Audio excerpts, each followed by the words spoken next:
Welcome to Cheating Exposed. Let's dive into today's story. My name is Alex, and I'm 35. Recently, I faced a harsh reality. Being married to someone who seems to value convenience more than connection can drain the joy out of life. Let me rewind a little to the beginning, back when things felt exciting, or at least they seemed that way. When I met Sophia, she was lively, always on the move, and her energy was contagious. She turned every moment into an adventure, and we couldn't get enough of each other. Every smile, every shared glance. It was like we were the only two people in the world. We got married, and for a while, life felt perfect. But over time, things began to change. 5 years into our marriage, it felt like I was living with a stranger. The warmth, the spark, it was all gone. One evening, after yet another night of her brushing me off with a tired excuse, I decided to address the growing distance. "Sophia, we need to talk," I said, sitting down beside her on the couch. She looked up from her phone with a sigh, as though I'd asked her to solve a complicated puzzle. "What is it, Alex?" she asked, her tone distant. "This," I said, motioning between us. "We're barely connecting anymore. It feels like we're just roommates, not a couple." Her response was cold and dismissive. "Alex, you know I'm busy with work. It's not like I'm ignoring you on purpose." I try to keep calm. "It's not just about work, Sophia. It feels like you've stopped caring about us."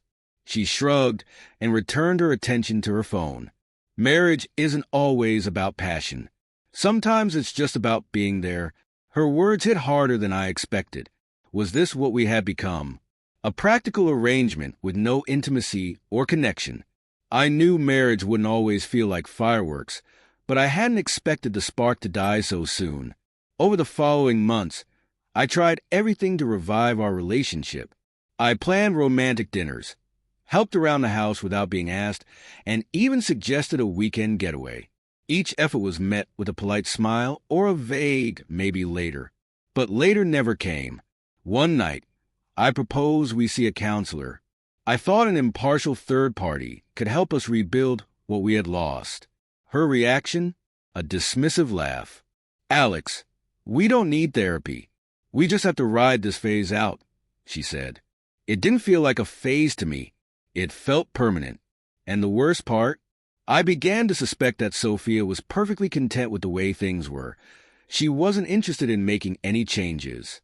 A few months later, I started noticing subtle but troubling changes in her behavior. It was like a shadow creeping up behind me, small, barely noticeable at first, but persistent.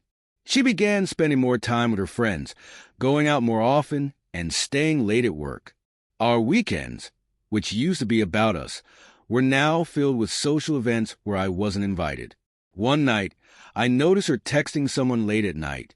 The sound of her fingers tapping on the screen woke me. I asked casually, "Who are you texting so much these days?" She didn't even look up. "Oh, it's just work stuff. Nothing to worry about." But her tone didn't sit right with me. Something felt off, though I tried to push the thought aside, convincing myself I was being paranoid. After all, we had been together for years. We didn't have secrets. Or so I thought. Then one night, I woke up to a faint noise coming from the living room.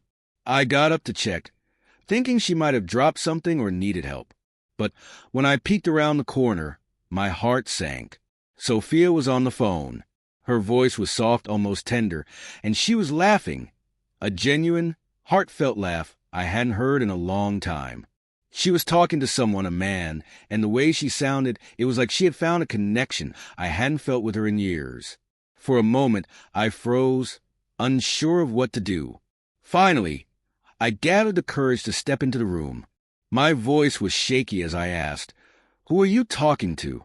She looked startled, but quickly regained her composure.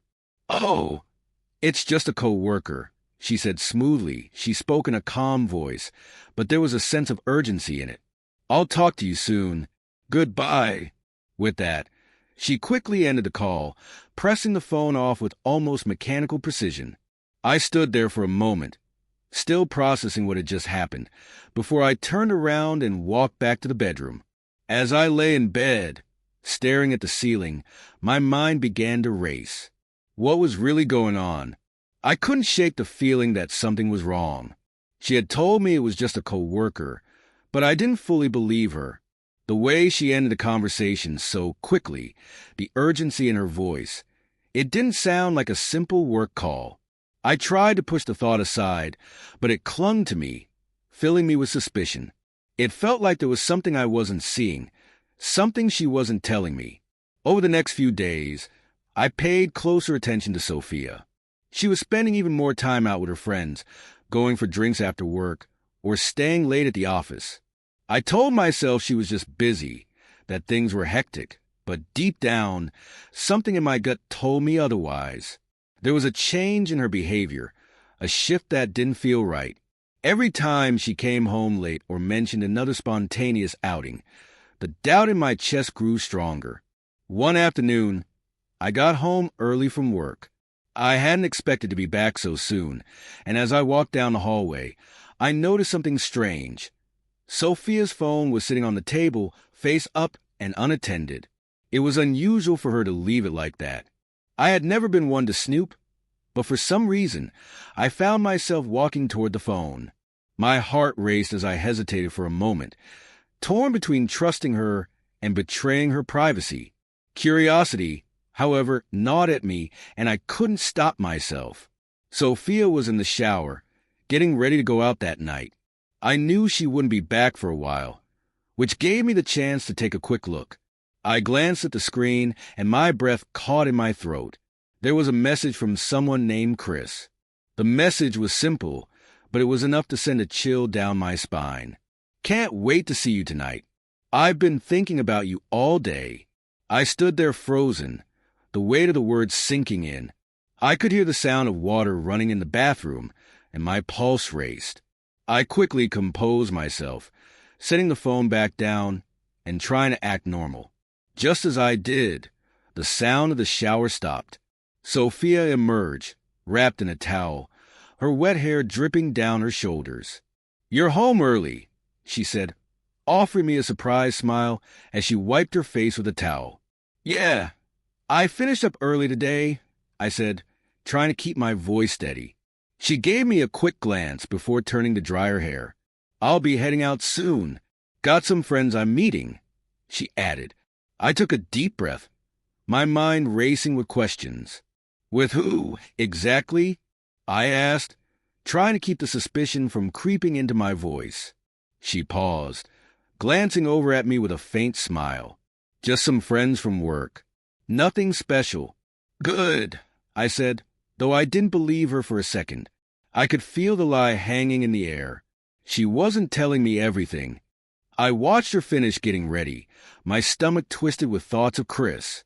The message still echoed in my mind. When she finally left, I didn't hesitate. I grabbed my keys, slipped out the door quietly, and followed her. Something told me I needed to see for myself who she was really meeting. I kept my distance, trying to stay unnoticed. I didn't want her to realize I was tailing her. She drove to a bar downtown, one we had visited a few times before. At first, I thought it was just a casual hangout with her friends. But then, as I saw her near the entrance talking to someone, my stomach dropped. It was Chris, the man from the message. They were standing close to each other, laughing and chatting, as if they were the only two people in the world. I stood frozen, my heart racing. Then, without warning, they leaned in and kissed. It wasn't just a casual kiss. It was full of passion, the kind of kiss that made my blood run cold that I couldn't look away. I didn't know how to process what I was seeing. Finally, I couldn't take it anymore. I turned and walked back to my car, the sound of my footsteps echoing in my ears. I needed to be far away from the scene, far away from the suffocating reality that was unfolding in front of me. Once I got home, I paced around the living room, the weight of the situation pressing down on me like a 1,000-pound weight. What was I supposed to do now? How was I supposed to face Sophia? I didn't have the answers, But what I didn't know was that I couldn't keep pretending everything was fine. I couldn't ignore the truth any longer. When she came home, I would make sure she knew that I knew everything. The door creaked open, and I heard her footsteps as she entered. She was home. I stood in the living room, my fists clenched at my sides, my heart racing as I prepared for what was sure to be the hardest conversation of my life. "Sophia," I said when she entered the room. My voice was steady but strained. She froze, looking at me with a faint, nervous smile.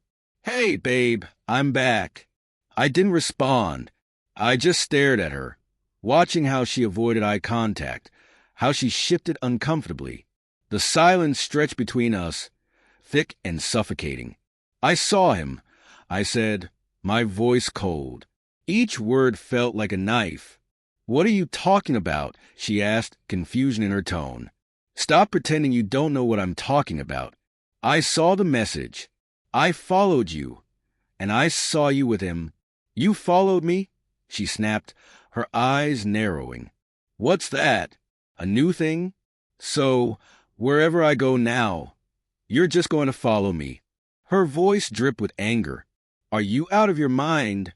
I responded, my frustration boiling over. "I saw you kissing another man.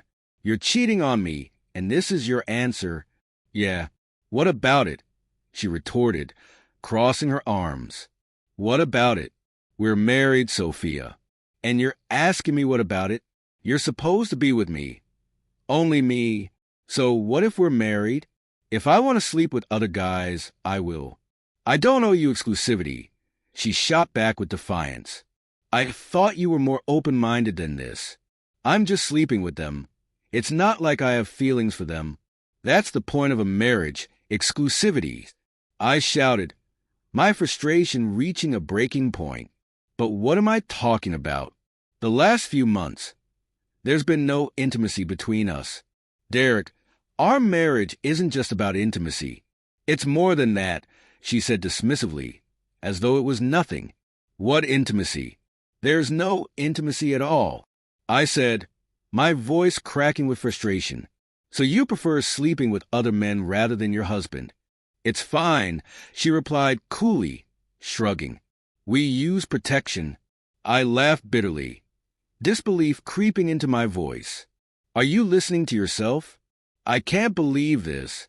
Why are you acting like it's such a big deal?" she shot back, her voice laced with annoyance. But as I stood there unfazed, my gaze cold and steady, she began to falter. My silence, my unwavering composure, chipped away at her defenses. Eventually, she broke. Her anger, once sharp and venomous, slowly melted into something softer, more fragile, almost desperate, like a dam ready to burst. "You want the truth? Fine. I needed a break. I was bored, and I wanted to sleep with other men. I was trying to fill a void, but that doesn't mean I don't love you." "What do you mean? You were bored, and this is your solution? Really? Sleeping with other guys?" I asked, my voice shaking with hurt and betrayal. "Sophia, if you think this isn't a big deal, I don't even know what to say to you. I'll stop sleeping with other guys. I think I'm ready to start a family. I want to have kids with you, Derek." "Oh, so now you're going to stop, and you think that'll fix everything?" I said bitterly. "I didn't want to hurt you, Derek. I didn't know what else to do. I thought this would make me feel better, but it didn't." She looked away, her voice faltering. "I made a terrible mistake. It's too late now, Sophia. There's no turning back after what you did." "What do you mean?" she asked, her voice softening with concern. "I mean, I can't do this anymore," I said, taking a deep breath, feeling my heart breaking. "It's over, Sophia. I'm filing for divorce." "What?" "I'm telling you I want to have a family with you, and you're going to leave me," she cried. "How can you do this to me?" "So now I'm the bad guy?" I said, my voice heavy with pain. "You cheated on me, Sophia, and I can't forgive you for this. We're done." With that, I turned on my heel and walked into the bedroom. I grabbed a bag and started packing a few essentials: clothes, toiletries, my laptop. Sophia stood in the doorway, watching me in silence, her arms crossed tightly over her chest. "You're really leaving?" she asked, her voice barely above a whisper. "Yes," I replied, without looking at her. "I can't stay here." I zipped up the bag, slung it over my shoulder, and without another word, walked out of the house. The night air was cool and still as I got into my car and drove to a nearby hotel. The reality of what had just happened weighed heavily on me, but I knew it was the right decision. The next morning, I called a lawyer to start the divorce process. The lawyer was professional but sympathetic, guiding me through the necessary steps. Over the following weeks, the divorce proceedings began, and Sophia and I communicated only through our attorneys. The process was painful but straightforward. Sophia didn't contest the divorce, and we divided our assets with minimal conflict. She kept the house, and I took my share and moved into a small apartment on the other side of town. It wasn't easy to let go of the life we had built together. The memories, the plans, the dreams, they all felt like ashes now. But as time passed, I began to heal. I focused on my work, spent time with friends, and slowly rebuilt my life. Sophia and I never spoke again, and I heard through mutual acquaintances that she had moved on. So did I.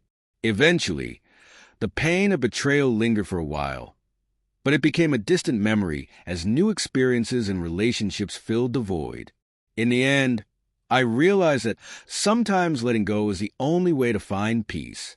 And in that peace, I found myself again,